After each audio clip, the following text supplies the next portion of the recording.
of the worst predictors of emotional disconnection. Leaves issues unresolved. Problem lingers and festers. Triggers abandonment. Walking away feels like being left emotionally. Signals disinterest even if it's unintentional.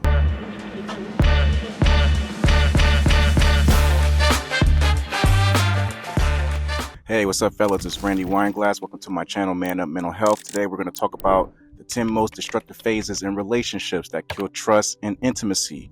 All right, so we're going to break down some phrases that you guys might want to pay attention to that we say naturally in relationships that, unbeknownst to us, can actually be harming our relationship, not helping the situation, fellas. All right, so we're going to go ahead and start and get right into it.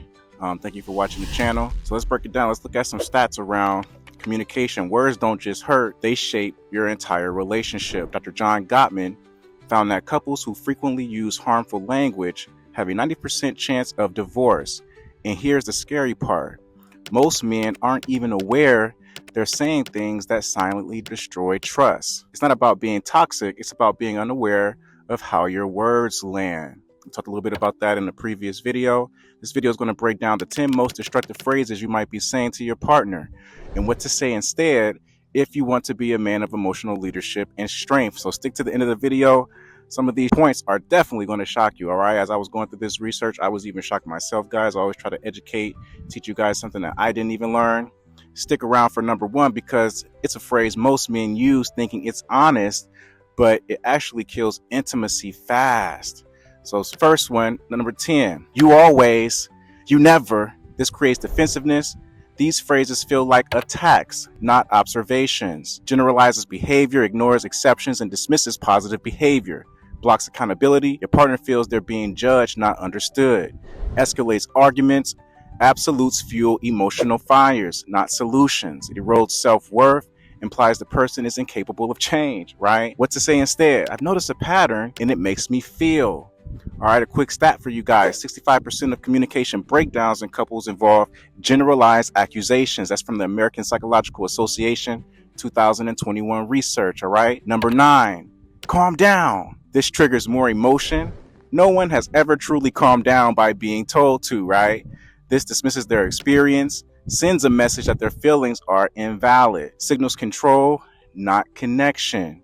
Comes across as silencing the person. Right, guys, you don't want to silence your partner. It's not soothing. It breaks safety, makes them feel emotionally rejected. Also increases conflict duration. According to studies, invalidation extends fights by 40%. What to say instead? Help me understand what's upsetting you. All right, guys? Just some alternative things to think about. Emotional validation. Invalidation is linked to higher cortisol levels and long-term relationship dissatisfaction. That's from the Emotional Journal in 2019. Next one, you're overreacting. That's number 8. Undermines their reality, makes your partner feel crazy or irrational. It also triggers shame. Embarrasses them for feeling deeply, disregarding the cause and focusing on the emotion, not the triggers behind the emotion. Shuts the person down, shuts down vulnerability. They'll think twice about opening up again. Generally leads to resentment because they weren't heard or validated. What to say instead? Can we slow down and talk through this together? Studies show emotional minimization is a top predictor of stonewalling behaviors. This is from the Gottman Institute, 2020. John Gottman was a great researcher on married couples where he observed their communication patterns. Number 7, oh, whatever. This communicates withdrawal, indicates you've emotionally checked out, right, guys? We're like, okay, whatever. Drips with contentment, one of the 4 horsemen of relationship breakdown. Destroys dialogue, leaves no space for resolution, fellas. Triggers abandonment wounds. Your partner feels dismissed and unseen. Becomes habitual. One whatever leads to walls being built, okay? What to say instead? I'm frustrated and need a moment, but I want to work through this. Just some helpful alternatives. Contemptuous language is the strongest predictor of divorce.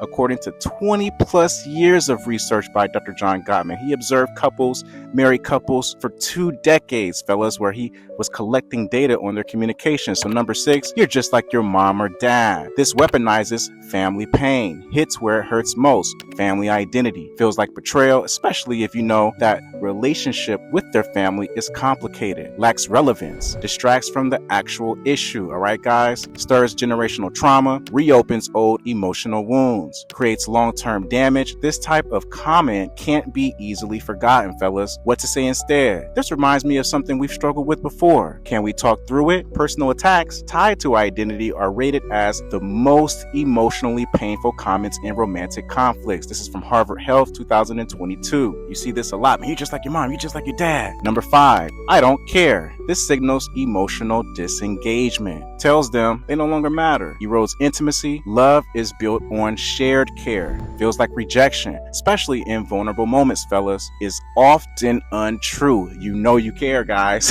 Why are we in this relationship? And a lot of times it's said out of frustration, not truth. Kills safe communication. They won't share next time.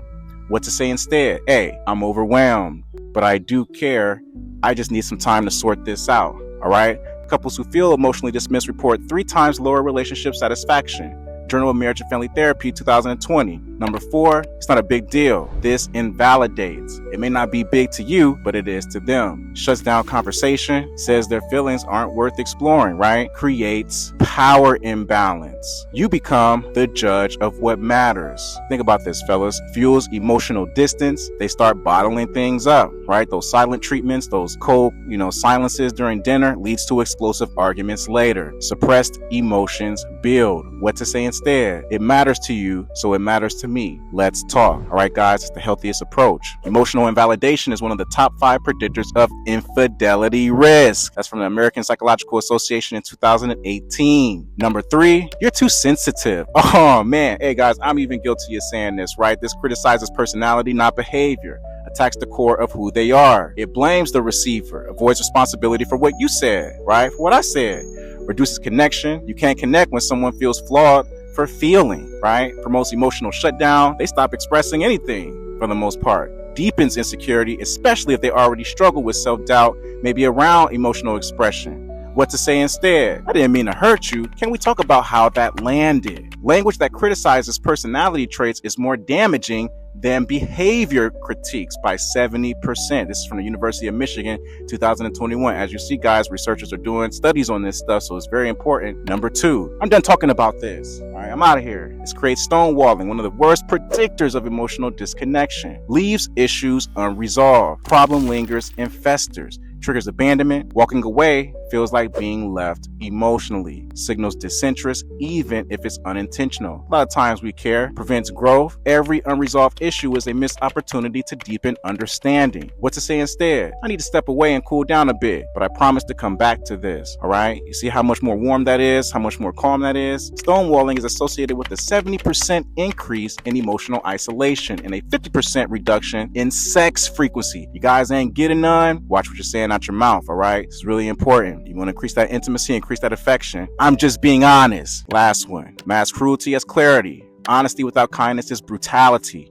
Erodes safety. Your partner won't feel safe being vulnerable. Deflects accountability. You avoid responsibility by claiming honesty. You see this a lot. Justifies harshness. Empathy should accompany truth. Damages long-term trust. Partners begin to fear your truth. What to say instead? I want to be real with you, but I care about how I say it. Really meditate on this, guys. Studies who show couples who practice truth with tact are 4 times more likely to report long-term relationship satisfaction. This is from Psychology Today, 2020. So expressing your truth with tact, with skill. Think about some of these phrases. We've all, every once in a while, use some of these phrases unintentionally, and these phrases seem small, but over time they erode trust, safety, and love, the really firm pillars that you want to build your relationship on. Being a strong man doesn't mean being blunt. It means knowing how to speak with purpose, power, and presence. You can't control how others hear you, but you can control what you say and how you say it. Out here on Ladera Ranch, beautiful nature, giving you guys some biophilia. Call to action. Drop a comment with what phrase hit hardest for you. Have you said it before or heard one of these phrases before yourself? Share this with a man who needs this message. A lot of times, guys, it's not our behavior only that gets us in trouble, it's our mouths. And if you want to be the kind of man who builds instead of breaks, subscribe and check out the next video. We're going to break down anger techniques and anger management using the Hulk as an example. That Hulk that's inside every alpha, every man, right, who lives with purpose according to his value system. Randy Wineglass, LMFT in California and Florida. Thank you for watching. Peace.